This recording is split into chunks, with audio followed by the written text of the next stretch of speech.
L'énergie électrique a offert le confort et révolutionne chaque jour nos usages.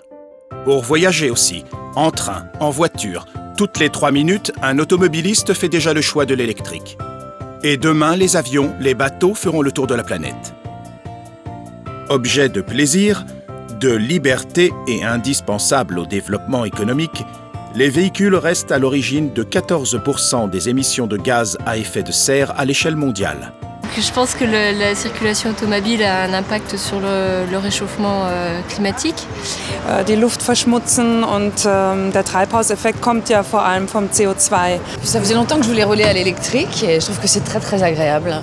Au CIRED, établissement public situé près de Paris, des économistes, sociologues, climatologues travaillent sur des scénarios permettant de réduire le réchauffement climatique. Dans des scénarios où on se donne des objectifs ambitieux de réduction des émissions de gaz à effet de serre, d'une part, le contenu carbone de l'électricité diminue très fortement, et par ailleurs, le transport s'électrifie.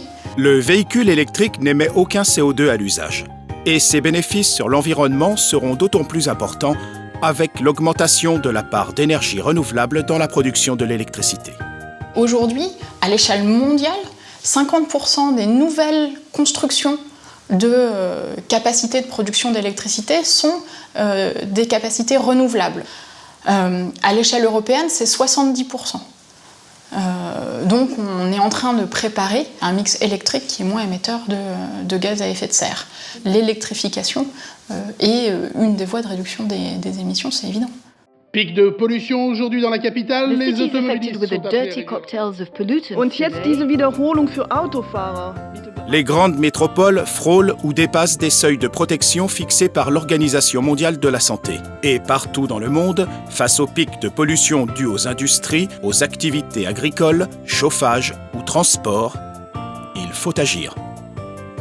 Aria Technologies est une entreprise spécialisée dans la modélisation numérique de pollution atmosphérique urbaine. Le système AirCity permet d'avoir une représentation 3D tout à fait lisible de la pollution atmosphérique, de la qualité de l'air que perçoivent les citoyens quand ils marchent dans leur rue. Vous avez les particules, vous avez les oxydes d'azote. Avec ces cartes, on peut prévoir, ou quelle serait, la réduction de pollution atmosphérique en fonction d'une introduction de véhicules électriques dans le parc. Sur la ville de Rome, on a des réductions de particules qui vont de l'ordre de 30% et jusqu'à environ 45% pour les dioxydes d'azote sur les voiries où on avait les pointes de pollution les plus élevées.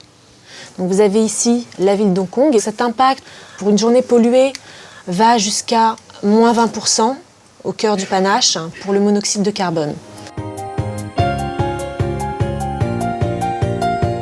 Renault et Nissan ont investi de manière massive dans le véhicule électrique parce que nous y croyons. Nous croyons que ce véhicule est de nature à répondre aux grands enjeux qui se posent à l'industrie automobile.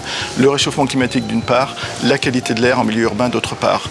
Aujourd'hui, la solution existe et ce à un coût accessible pour beaucoup d'entre nous. Avec à la clé la promesse pour les citadins d'évoluer ensemble dans un environnement plus sain et plus apaisé.